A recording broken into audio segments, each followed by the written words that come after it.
So I got my first tissue test back last week, and I wanted to show it to you because it shows you why you can't just rely on a soil test to see how your pumpkin's doing nutrient-wise.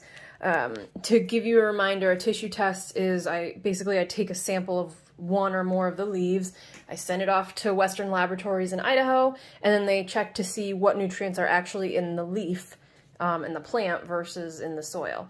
Now, we'll just start from top to bottom because it starts with the macronutrients, which are the most important ones. So we start with nitrogen. Normal range this time of year is about 6,500. Look how high my nitrogen is, 22,403.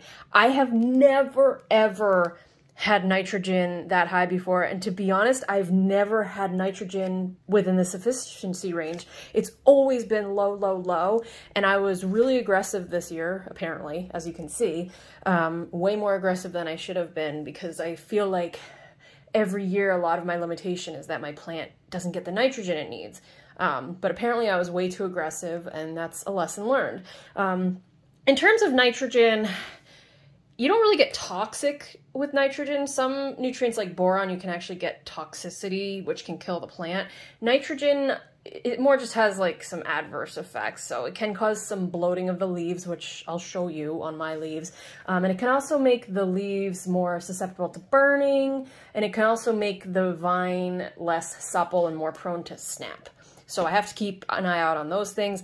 Other than that, basically all I can do is not add any more nitrogen. And I think watering my plant frequently will help get it to leach out of the soil, because nitrogen does leach out of the soil more than most nutrients. So I'm gonna do lots of watering with everything but nitrogen, and we'll see what happens there. Going down, we have phosphorus. My phosphorus level is a little bit low, and this happens every single year.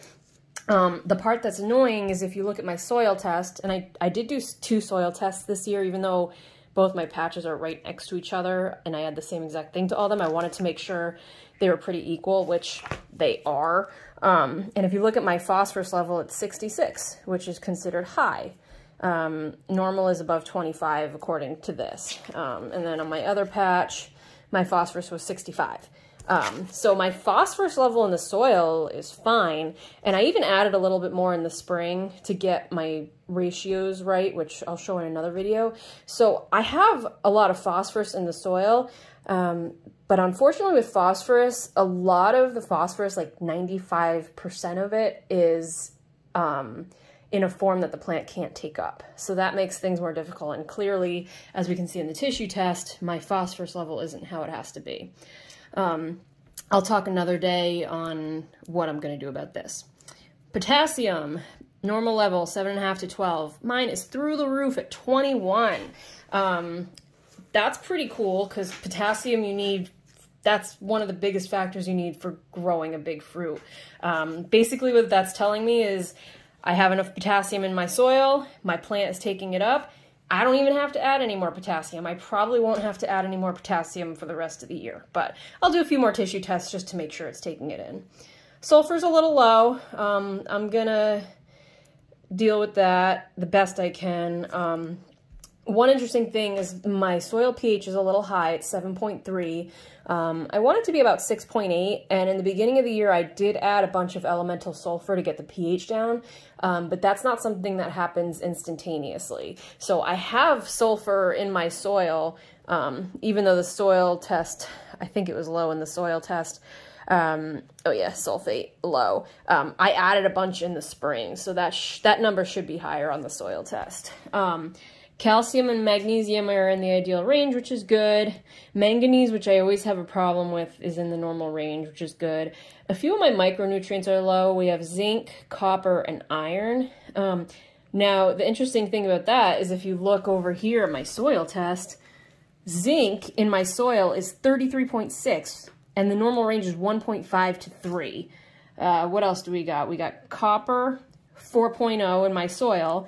Normal range is 1.2 to 2.5, and iron is 65, which is way more than what it should be. So I have way too much of this stuff in my soil, but my plant isn't taking any of it up. So I went to my soil binder to figure out why am I having trouble taking in some of these nutrients, and there's 2 reasons. The first is that a high level of one nutrient can sometimes take the spot of another nutrient and make it harder for that nutrient to come in. So, for example, here we have NO3, which is nitrate. As we know, my nitrate level is ridiculously high.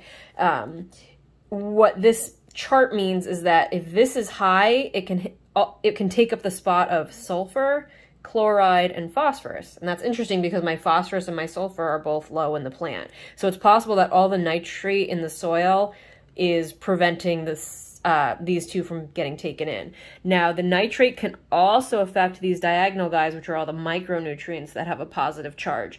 Copper, which is low in my tissue, iron, which is low in my tissue, zinc, which is low in my tissue. Manganese is normal, but I did add a bunch of manganese that may have, you know, compensated for that. So it's interesting that all the things I'm low in are in these blue sections that nitrate is really high in. So I think that high nitrate is part of the reason I'm having trouble taking in some of those nutrients. But the other thing that could be going on is pH issues. So as I mentioned before, the ideal pH is 6.8. So this band is the magic pH. And this shows how easy it is for the nutrients to get taken in at certain pHs. As the pH gets higher, it's harder to take in iron, manganese, boron, copper, and zinc. And it's interesting because a lot of those low levels are also in that pH area where I'm at, which I want to be lower. So I think it's a combination of my soil pH and ridiculously high nitrates that is causing this difficulty in obtaining some of those nutrients. Thank you, pumpkin binder. So what I plan on doing is I'm not going to add any more of this stuff to the soil, but I am going to do a foliar spray where I actually spray, I'll be doing zinc sulfate and iron sulfate, which will also have sulfur in it, and I'll spray that right on the leaves, particularly on the underside of the leaves later in the day, and those stomata on the undersides of the leaves will theoretically soak in some of those nutrients and hopefully get those levels up. These micronutrients aren't as important as the macronutrients and the calcium and the magnesium. Boron is one of the most important macronutrients because it's required to uptake calcium. And for the first time in a long time, my boron level is where it needs to be. So that's good. So overall, not terrible. My nitrogen is way too high. I was not expecting that. And then my phosphorus is going to be a whole separate lecture on the challenges of phosphorus. But that's my tissue test. And that's why it's important to have a good soil test, because I'll tell you right now, that low zinc in my plant definitely does not match with this like ridiculous level in my soil. And if I didn't have the soil test, I would have added zinc to the soil like my tissue test actually recommended. And the opposite, if I didn't get a tissue test, I would have thought for sure I would have had plenty of zinc in my plant, which I don't. So that's why I do a tissue test. So this right here is nitrogen bloat. So you can see how it's dark green and it looks bloated. That's what happens when you have excess nitrogen. You'll also see here all these yellow spots on the leaves. That's because I'm an idiot. When I did the foliar spray of the zinc and the iron sulfate, even though I followed the recommendations for foliar spray, apparently it was too concentrated and it burned my leaves. I'm kind of annoyed at that. They'll be fine, but it's just a lot harder on the leaves and they still have a lot of life left in them. You can see another one, nitrogen bloat there. Now the other thing that nitrogen does is it makes your leaves ginormous. Giant pumpkin leaves are huge anyway, but I mean, that's my hand and that's a leaf. Like, so big. Craziness.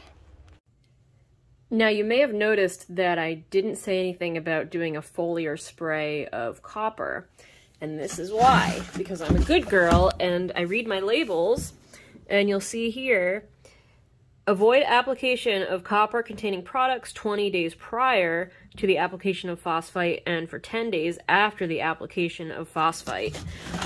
I use this product every 7 to 10 days, and this is way more important than copper, so I'm going to keep using this, and my copper level is just going to have to deal with it. So I wanted to show you one last thing. This here is called an EC meter. What this does is it actually tests your solution that you're going to either water your plant with or use a foliar spray with. And it'll basically tell you if it's too hot and too concentrated and if it'll burn your leaves. I bought this a few months ago and I just haven't taken it out of the box. And if I had used this simple little tool, I could have prevented my leaves from getting burned. But that's what happens when you procrastinate, and lesson learned.